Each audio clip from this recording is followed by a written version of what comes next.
Long before European boots touched American soil, hundreds of native peoples had built complex civilizations across North America, governing themselves for thousands of years.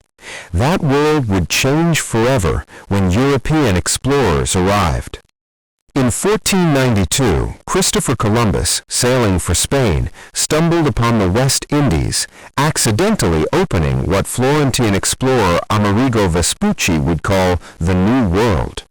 Soon, every major European power, Spain, England, France, Portugal, the Dutch, raced to claim pieces of this vast continent. Early settlements were brutal experiments in survival. The English colony at Roanoke vanished without a trace, but Jamestown, Virginia, founded in 1607, held on, becoming the first permanent English settlement in the New World. 12 years later, in 1619, the first enslaved Africans arrived on its shores, planting the seed of a crisis that would nearly tear the nation apart 2 centuries later. In 1620, the Pilgrims crossed the Atlantic aboard the Mayflower, seeking religious freedom, landing at Plymouth and forging an alliance with the Wampanoag people that produced the first Thanksgiving. Slowly, settlements multiplied up and down the coast. The English, Dutch, French, and Spanish carved out territories, clashing repeatedly with each other and with the native peoples whose land they occupied. A century of colonial warfare followed. King Philip's War, Queen Anne's War, King George's War, conflict after conflict between England and France, each using native tribes as proxies, each ending with borders largely unchanged and native populations devastated. The French and Indian War, beginning in 1754 with a young George Washington skirmish in the Ohio Valley, finally broke French power in North America. Britain emerged dominant, but exhausted and deeply in debt. To recover, Parliament taxed the colonies. The Sugar Act, the Stamp Act, the Townshend Acts, each one sparking greater outrage. The colonists had a rallying cry: no taxation without representation. Tensions boiled over on March 5, 1770, when British soldiers fired into a Boston crowd, killing 5. The Boston Massacre became a symbol of tyranny. 3 years later, the Sons of Liberty dumped 342 chests of East India Company tea into Boston Harbor. Britain responded with the Intolerable Acts. The colonies responded by convening the Continental Congress.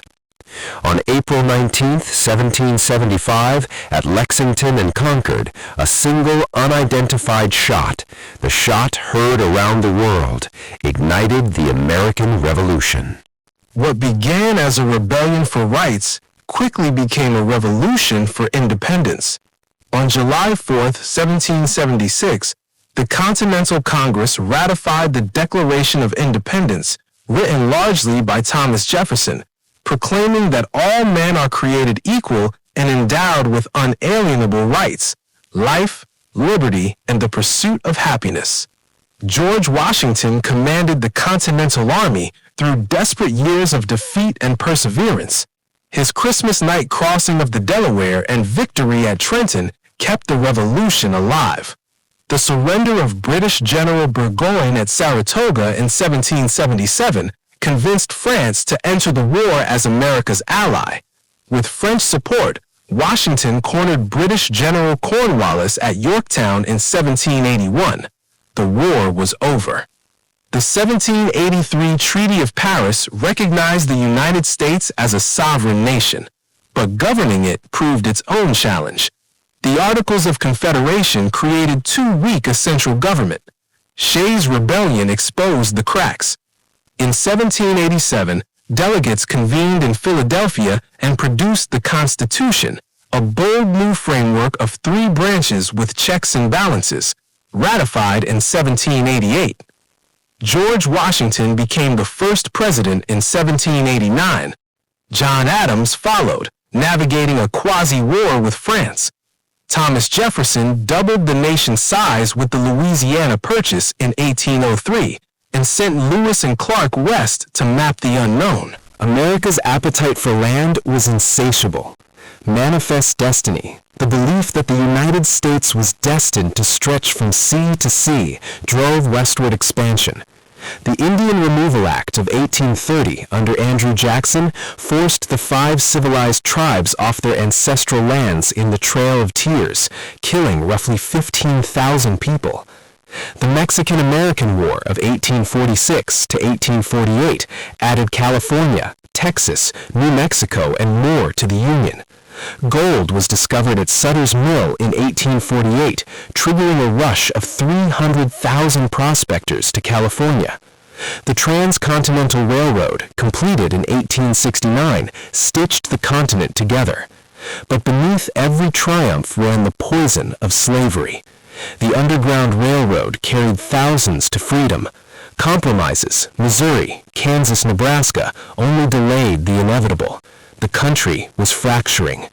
In 1860, Abraham Lincoln's election was enough to push the South over the edge. South Carolina seceded. Others followed. The Confederacy was born.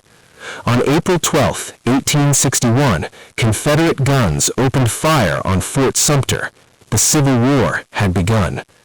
4 years of brutal fighting cost 600,000 American lives. Ulysses S. Grant in the West strangled the Confederacy along the Mississippi. Robert E. Lee's genius in the East prolonged the Confederate cause. Lincoln issued the Emancipation Proclamation in 1863, transforming the war's purpose. It was now a fight to end slavery. Grant ground Lee's army to dust. On April 9, 1865, Lee surrendered at Appomattox. Lincoln's assassination days later left Reconstruction in weaker hands. The 13th, 14th, and 15th Amendments abolished slavery, granted citizenship, and guaranteed voting rights. But white supremacist groups like the KKK rose violently to resist change. By 1877, federal troops withdrew from the South, and Jim Crow segregation tightened its grip for another century. The late 19th century was the Gilded Age. Railroads, steel, oil. Tycoons like Rockefeller, Carnegie, and Vanderbilt built industrial empires, while workers labored in dangerous conditions for poverty wages. The Great Railroad Strike, the Haymarket Riot, and the Pullman Strike revealed deep class conflict. Immigration surged, 7 million new arrivals between 1877 and 1900, fueling both growth and nativist backlash. The progressive era that followed pushed back. Theodore Roosevelt trust-busted monopolies, protected consumers, and conserved natural resources. Muckrakers like Ida Tarbell and Upton Sinclair exposed corporate corruption. Constitutional amendments introduced the income tax and the direct election of senators. Women won the right to vote in 1920 with the 19th Amendment. The United States entered World War I in 1917 after German submarine attacks and the revelation of the Zimmermann telegram. Over 2 million Americans served in France, helping tip the balance for the Allies. Germany surrendered on November 11, 1918. The U.S., however, refused to ratify the Treaty of Versailles or join Wilson's League of Nations, retreating back into isolation. The 1920s roared. Cities grew, jazz spread, flappers danced, and consumer culture exploded. But beneath the prosperity, the wealth gap was enormous. In October 1929, the stock market crashed, triggering the Great Depression. By 1932, 15 million Americans were unemployed. Franklin D. Roosevelt's New Deal mobilized the federal government on an unprecedented scale, creating jobs through the Works Progress Administration, protecting workers, and establishing Social Security. The Depression eased, though it took World War II to end it fully. On December 7, 1941, Japan bombed Pearl Harbor. America declared war the next day. Hitler followed with his own declaration. The United States mobilized everything, its industry, its people, its military on two ocean fronts simultaneously. In the Pacific, the Battle of Midway halted Japan's advance. An island-hopping campaign slowly reclaimed the Pacific. In Europe, D-Day on June 6, 1944, broke Nazi control of France. By spring 1945, Germany was defeated. In August 1945, atomic bombs dropped on Hiroshima and Nagasaki forced Japan's surrender. World War II was over. More than 420,000 Americans had died. Victory in war gave birth to a new rivalry. The Cold War pitted the United States against the Soviet Union in a nuclear standoff that would define the next 4 decades.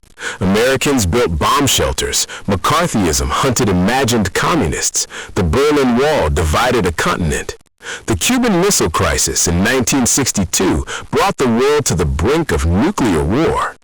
The space race became the Cold War's most iconic contest. The Soviets launched Sputnik in 1957. The U.S. answered.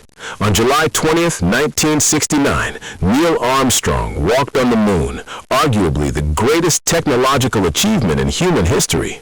At home, the civil rights movement was reshaping America. Rosa Parks refused to move. Martin Luther King Jr. led marches and boycotts. Sit-ins and freedom rides challenged segregation. King's I Have a Dream speech at the 1963 March on Washington moved the nation.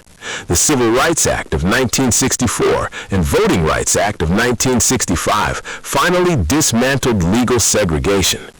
Meanwhile, Vietnam consumed a generation. What began as Cold War containment spiraled into a decade-long conflict. 58,000 Americans died. Protests erupted across the country. The war ended in 1975 with communist North Vietnam victorious, leaving deep scars on America's self-image and trust in government. The 1980s brought Ronald Reagan and supply-side economics, tax cuts for the wealthy with the promise growth would trickle down. The decade saw the crack cocaine. My fellow Americans, we gather here today to affirm the promise of this great nation. We must build bridges, not walls. Together we will overcome any challenge.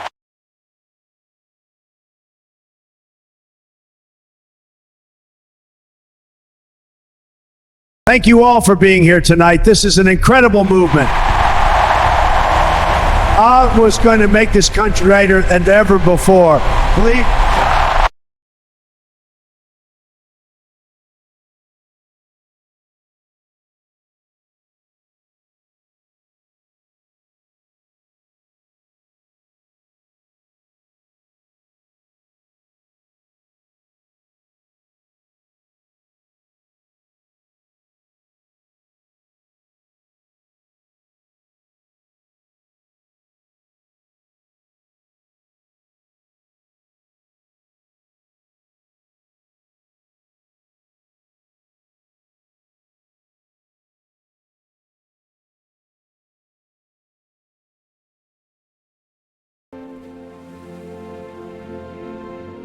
Nearly 250 years after 13 colonies declared independence from the world's most powerful empire, the United States remains imperfect, divided at times, but resilient always.